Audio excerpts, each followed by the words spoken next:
This is Internet Marketing.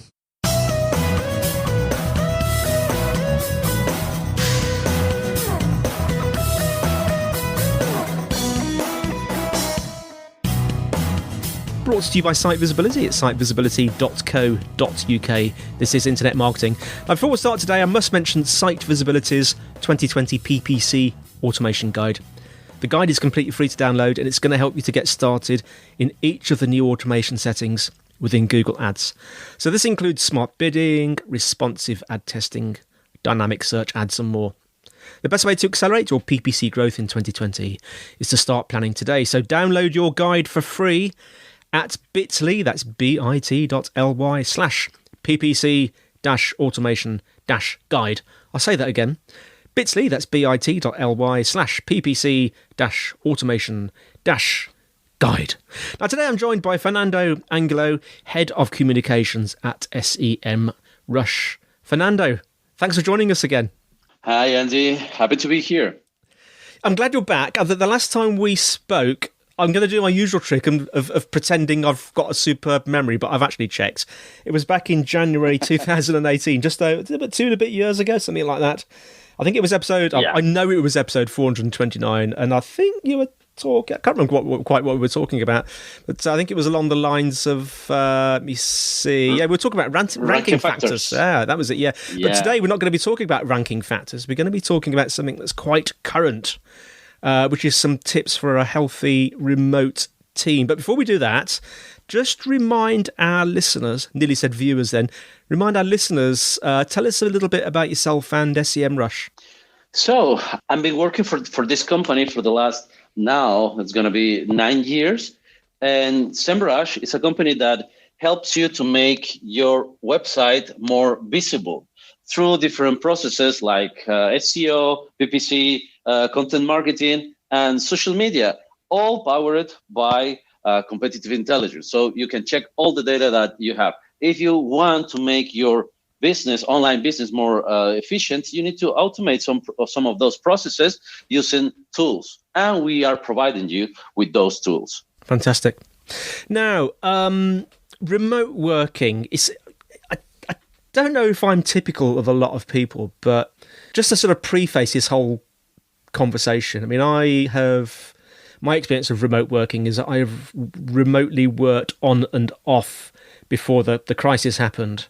And I've always had the opinion that remote working is okay, but it has its limitations. And I wished it worked better. And then we had this crisis come along, and I've been remote working since, I think, the end of March or middle of March, whenever it was we had to start remote working.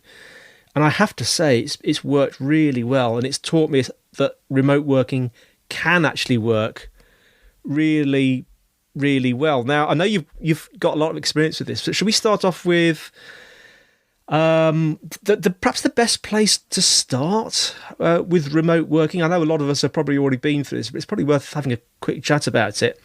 Perhaps from an employer and employee perspective. Yes, actually, many of us were pivoting from an office work. Well, in my case, I was traveling all over the world, but I had an office. And when I was doing some office work, I was sitting in a building with many people, but not in my house with my family 24 hours. So that's something really new for most of the people. But I can tell you one great example, that is my wife. She was doing remote working for the last, I will say, 5 years. And for her, for example, I was telling her this morning that we're going to have this conversation with you, Andy. And she was telling me that nothing special has changed for her. Only the fact that her husband is at home. So basically, I need to remark here 4 points. What is not remote working? So everybody will, I hope that will agree with me. Remote working is not vacations. So if you're at home, I believe that you are working more hours than before. And of course, it's not having fun because you are going to be connected with more people. Actually, when we are sending an email, a mass mailing, we have so many replies. Our open rate change from about 20-30% to 70-80%. So people are just replying. They want to have more connection. And of course, remote working is not chaotic work. You need to be really organized, not only in your work environment, but also to be really clear with the rules. For example, if you have kids, if you have other people living with you, and of course, it's not intermittent working. You cannot do 1 hour working, 1 hour not working, 1 hour working, 1 hour not working, because you need to be more engaged with the task that you are. In my case, I'm providing tasks and I'm completing some tasks, so I need more time to focus on them. What is remote working? I will say is, first of all, trust and with the people that you are connected with, is collaboration inside all the units that you are working, all the teams that you are working with. And the main and most important thing is discipline. You need to wake up at some point. I'm waking up these days, basically every single day at 6 a.m. I know that my kids are going to be awake at 6:30, so I need to prepare everything for them to make their lives easier. And of course, then at 8 a.m., I need to be focusing on my on my daily tasks. So it's discipline. You need to do this basically every single day. And it's a functional system because you have your teams, your colleagues, but you have also your family. And this mix of situations that, okay, you are in a working environment, but you're still at home. This is something that you need to say, okay, everything that is around me, my work office, my home life is together now. So I need to learn how to live with both in a functional system. There's a lot there, actually, and it's interesting. I want to just focus in on a couple of areas there. I'll talk about email in a sec, but you talked about discipline, and I think a lot of people sometimes overdo that. Strangely enough, that was one of the things that I had a little bit of an issue with when I used to do the sort of staccato remote working that I did before the crisis started. And strangely, I find I'm more disciplined now. I think maybe it's a sense of having to be more disciplined because remote working is all I do now. Yeah, definitely. And it's quite useful, isn't it, if you can have a separate place to go. I mean, I use a spare room in the house. I'm lucky enough to have a spare room, but it might be, I'm assuming it's quite difficult for people that perhaps live in a flat or a smaller property and they don't really have, I can just imagine them perched at the kitchen table. How do you sort of deal with things like that? Oh, yes. So for this kind of situations, I saw that, for example, many of my colleagues, they have this schedule with the people who are living at home. So I'm going to be using this place from this hour to this hour. And they have red flags. So they say, okay, and they have the real flags. I mean, red flags. They put a red flag and they say, I'm busy right now. So the kids can see that. The people who are living with him can see that, and they're not touching him. So this is my red zone. If you want, you can go around me, but don't touch me. Don't communicate with me because I'm concentrating in the things that I'm doing. I was testing that stuff as well, but at the beginning for my kids was a game, and of course you need to keep it as a game. I have the red light and I have the green light. The green light is, okay, you can come, you can ask me everything. Also, we can play. I have the red light when my kids say, oh, now I see the red light. Shh, be quiet, be quiet. And they go around me. So this is something that it works. It's simple as a game. Yeah. So let's talk about, you mentioned email as well, because in my experiences, I think we use a lot of Google Hangouts. And I think the only emails we use at the moment are the automated ones that get produced by GitHub, which is a central sort of code holding thing that we use. I do find email really difficult these days. And I was just wondering, it sounds like you're still using email a lot. Would that be fair to say? Oh, yes, definitely. Not only for my personal purposes, but also for the big campaigns that we're having. You know that, for example, we are still doing online education. We have our webinars. We are inviting people to try new features, new updates. our database of users is larger than 5 million users. So we need to be engaged somehow with them. For example, during the last week, yesterday, we launched our new YouTube channel. It was our premiere. And we sent, just for a testing a couple of weeks ago, an email blast for 1,000 people. Yes. For 1,000 people, it's not that much, right? But actually, it's nothing in comparison with 5 million. But we were testing the message, a new message saying that we are inviting you to a premiere of YouTube channel opening. So please dress well, because we can invite you to open your camera. We're going to send you a link, so you will be there as a premiere, right? So many people, actually 80% of them, so 800 people around, they say, okay, I'm ready to go. Where is the party? So people were replying really, really fast. The amount of replies that we have to that letter was around 80%, but they just not opened the letter. They replied to us with some comment. So that's also really important for us this time. That was a situation that we never had in the past with so many replies. Basically, the last 2 weeks, we have the same situation basically everywhere. Yeah, it's interesting actually. Yes, because I failed to make this distinction there, didn't I, between internal email and the email going out to your clients. And you alluded there that the open rate of the emails has gone up since you've been remote working. Is that fair to say? Oh, yes, definitely. And that's not something particular for SEMRush. I was talking with other people in our industry, and they were saying the same thing. So basically, this is the best time to do email communications. Of course, the message still needs to be relevant. The information, the activities, they need to be relevant.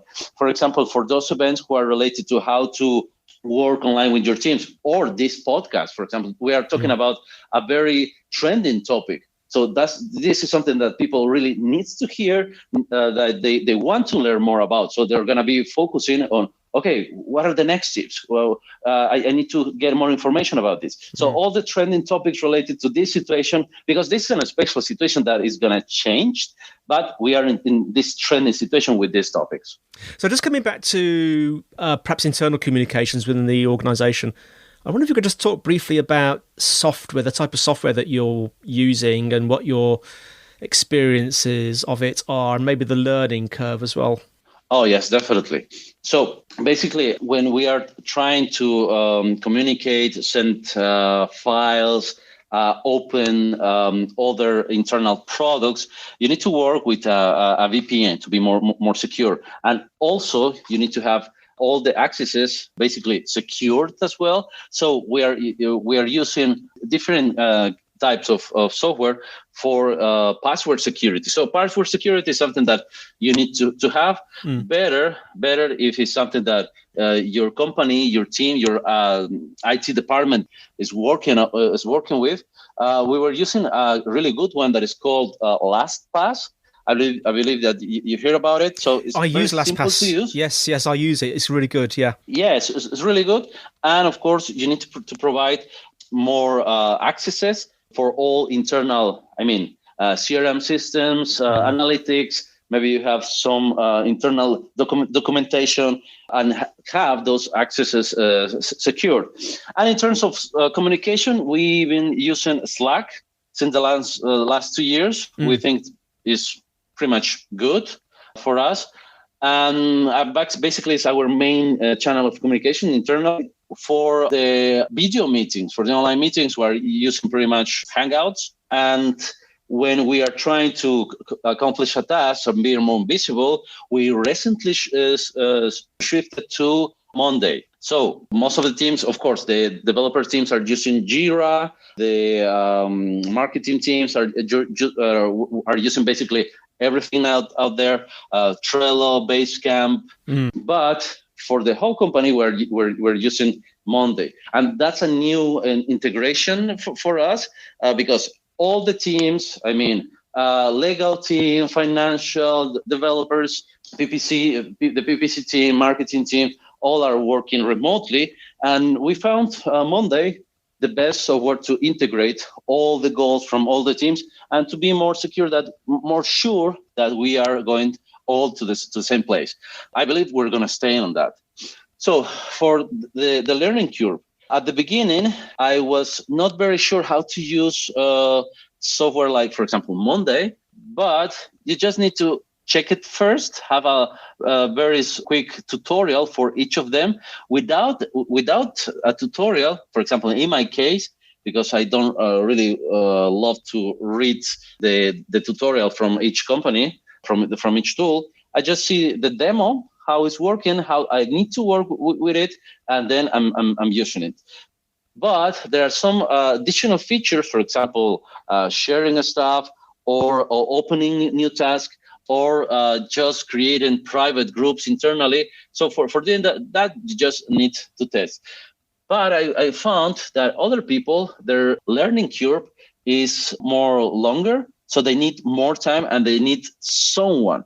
They need a person explaining how to use it.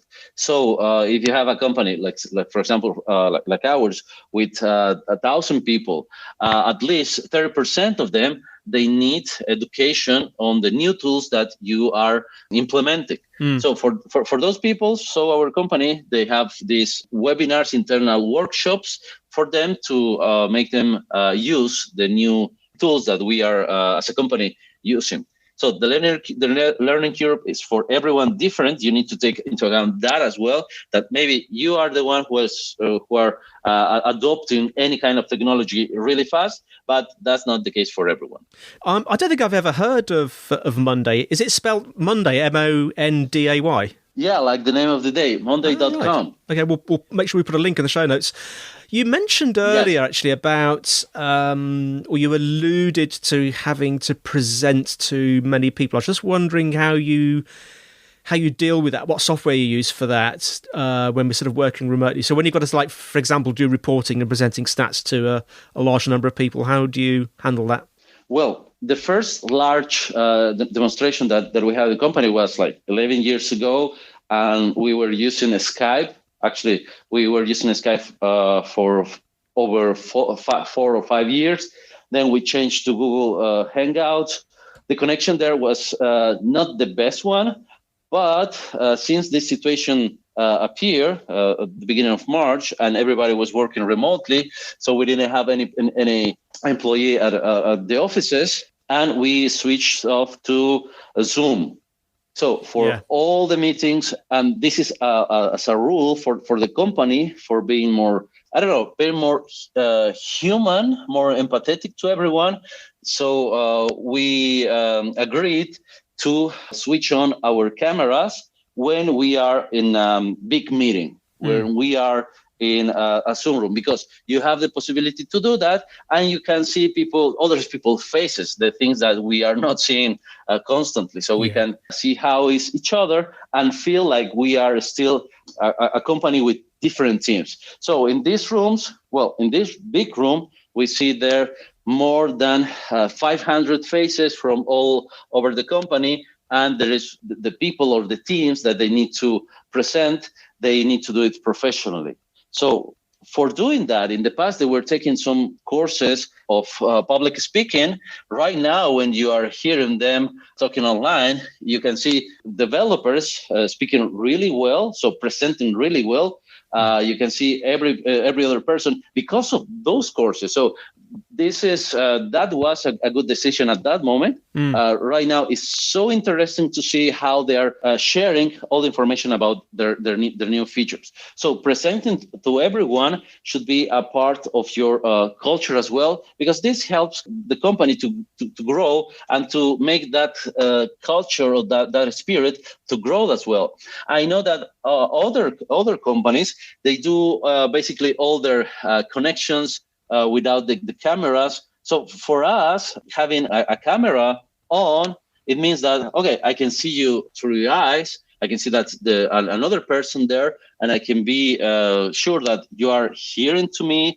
You are not paying attention to me. So that's a demonstration of somehow professional respect. Yes. That other companies, I know they're not doing that. So their employees are like, oh, okay, I'm just gonna be in my bed hearing what the company needs to say. again. So it's not like a ceremony as we are doing. Maybe because we are obsessed with the things that we are doing, but that obsession in this moment is really, really good. And you mentioned, actually, I forget what the figure was. It was quite a lot of people, wasn't it? I'm assuming Zoom is quite good at handling that, because I know from my experience with Google Hangouts in the past, it can start to struggle a bit, can't it, if you get more than a certain amount of people. I'm assuming Zoom does that in a better way, and I'm assuming you're using the paid version of Zoom. Oh yes, definitely. Yeah. For the free version, I believe you can have till 20 people. Yeah. For the paid version, you can have above 2,000. So it's yes, amazing. Yeah, all with their cameras on. yeah. So we enter to the room, everybody with 10 minutes of time, so they can check everybody's faces, and you can see what they're doing, just saying hi. So it's like a big show. Yeah, quite a gathering. So we've talked about quite a few things. What should we leave our listeners with, Fernando? What would be one thing for our listeners to think about as they get on with the rest of their day? There are a few things that you need to keep in your mind when you're doing remote working, that this is still work. For all the remoters that they were doing, like my wife, for the last 5 or 10 years, and you were doing the same work as you are doing now, for all those people, this is a great time to say, okay, this is also work, but it's not that easy when everybody's at home. So you just need to keep calm and focus more on the task that you are doing. But I need to say this because it happened to me.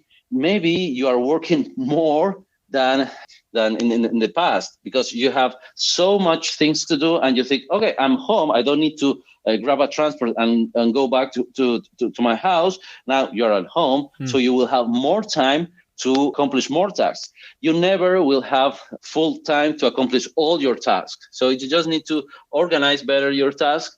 The thing that I'm actually doing is I'm keeping all the new tasks and the ones that I'm solving in sticky papers, sticky notes. Yeah. And I'm just putting all my with them, so I can be sure that I'm finished one. I'm just going to be taking that note, and I'm going to just throw it out. I'm forgot about it.